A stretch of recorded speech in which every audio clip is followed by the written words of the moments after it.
இப்படி ஒரு நாளை எதிர்பார்க்க முடியாது. இதுக்கு ஒத்தியே எதுவும் கிடையாது. அவரை நான் முதல்ல சந்தித்த போது எப்படி எங்கூட பழகினாரோ அப்படி தான் அவர் பெரிய நட்சத்திரமான பிறகும் என்கிட்ட பேசிக்கிட்டு இருந்தார். விஜயராஜ், விஜயகாந்த், இது ரெண்டுக்கும் எனக்கு வித்தியாசமே தெரியாமல் வச்சுக்கிட்டதுக்கான காரணம் நான் அல்ல, அவர். அதாவது அவரை பற்றி சொல்லணுன்னா அவர் பல விமர்சனங்களை, அவமானங்களை தாங்கி மேலோங்கி வந்தவர். அதுக்காக எந்த காழ்ப்பையும் அவர் வச்சுக்காம தனக்கு ஏற்பட்ட அவமானங்கள் யாருக்கும் ஏற்படக்கூடாது என்பதில் முனைப்பாக இருந்தவர். அது பாராட்ட வேண்டிய ஒரு விஷயம். நாம் கடந்து வந்துட்டோம், அடுத்தவங்க அவங்க பார்த்துக்கிட்டோம் அப்படிங்கிறது இல்லாமல் அவங்களுக்காக போராடும் ஒரு குரல். அவர் நட்சத்திரமும் ஆனார் என்பது அவர் உழைப்பில் வந்தது என்றாலும் ஆரம்ப நடிகர்களுக்கு, கடைநிலை நடிகர்களுக்கெல்லாம் அவர் ஒரு குரலாக இருந்தது அவர்கள் செய்த பாக்கியம். தமிழக அரசியல் வரலாற்றில் பெரிய தலைவர்களுக்கெல்லாம் வரும் கூட்டம் இவருக்காகவும் வந்ததை நான் பார்த்தேன். அதில் அவர் சேர்த்த சொத்து என்னால் அதுதான்.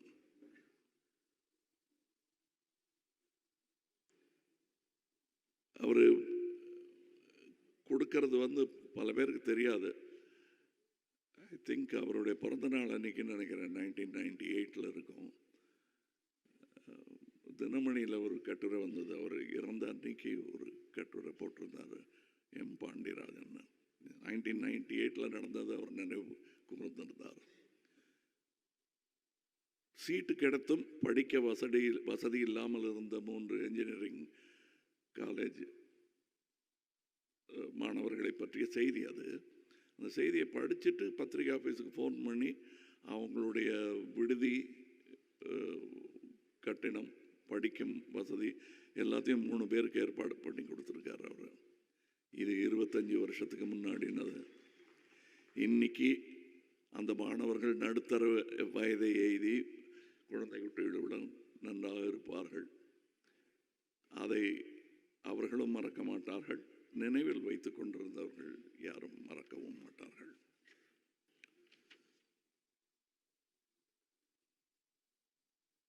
எழுபது 80களில் அந்த சமூக அரசியல் கோவங்களை எல்லாம் பிரதிபலிக்கும் ஒரு சினிமா உருவமாக விஜயகாந்த் அவர்கள் திகழ்ந்தார் என்றால் மிகையாகாது. கண்டிப்பாக அது ஒரு, எனக்கு அவர்கிட்ட நான் அவருடைய இரங்கல் கூட்டத்தில் அன்னைக்கு அவர் பூதவுடல் அங்கே இருக்கும்போது நான் சொன்னேன், எனக்கு அவர்கள் பிடித்த பல நல்ல குணங்களில் ஒன்று அவருடைய நியாயமான கோபம் என்று. இன்றைக்கும் அவர் ஒரு கிராமத்து ஆள் மாதிரி நாக்கை கடிச்சிக்கிட்டு கோபம் வந்ததுன்னா கேட்டுருவார், கேட்க வேண்டியது. அது எந்த அரங்கமாக இருந்தாலும் அதுக்கு பயப்பட மாட்டார் அவர். அந்த துணிச்சல் பல நேரங்களில் நடிகர் சங்கத்துக்கே உதவியாக இருந்திருக்கிறது. அதற்கு சாட்சி இங்கே இருக்கும் நடிகர்கள். அவர் நடித்த முதல் படம் ஆக்சுவலி அது ஒரு திரைப்பட விழாவுக்கு போக வேண்டிய படம். தூரத்து இடி முழக்கம் போயிற்று. அதிலிருந்து ஒரு கமர்ஷியல் ஹீரோவாக அவர் பெயர் எடுத்தது. அது அவர் திறமை, அவருக்கு கிடைத்த வாய்ப்புகள். இப்போ ராதா ரவி அவர்கள் பேசும்போது சொன்னார்கள், கூட துணை நடிகர்களிடம் கூட இதை எப்படி செய்யலாம்னு கேட்குற அந்த எளிமை. நானே அவர் கூட ஒரே ஒரு கெஸ்ட் ரோல் தான் செஞ்சுருக்கேன். அங்கே அவர் எனக்கு காட்டிய அன்பும் மரியாதையும் இன்றும் ரீங்கரிக்கிறது.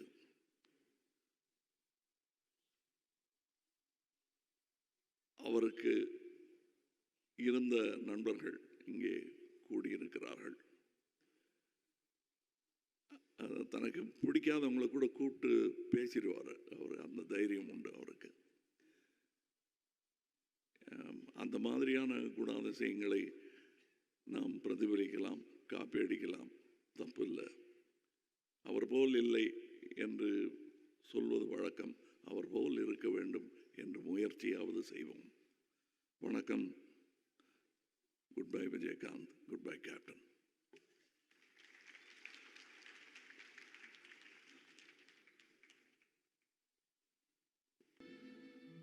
எல்லாருக்கும் வணக்கம்.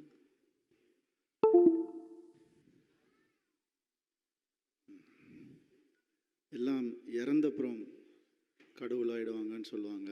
ஆனால் சில பேர் தான் வாழும் போதே கடவுளாக இருப்பாங்க. அப்படிப்பட்ட ஒருத்தர் தான் இவர். நிறைய அனுபவங்கள் அவருக்கு என் கூட, அது நானே வச்சுக்கிறேன். ஷேர் பண்ண கூட எனக்கு தோண மாட்டேங்குது. ஆனால் அவர் நிறைய நமக்கு ஷேர் பண்ணியிருக்காரு. நம்மக்கிட்ட எவ்வளவோ விட்டுட்டு போயிருக்காரு நமக்காக. அந்த நல்ல விஷயங்களை எனக்கு ஒரே ஒரு ரிக்வெஸ்ட் தான், ஸ்கூல் பாட புத்தகங்களில் கேப்டனை பற்றி வரணும்.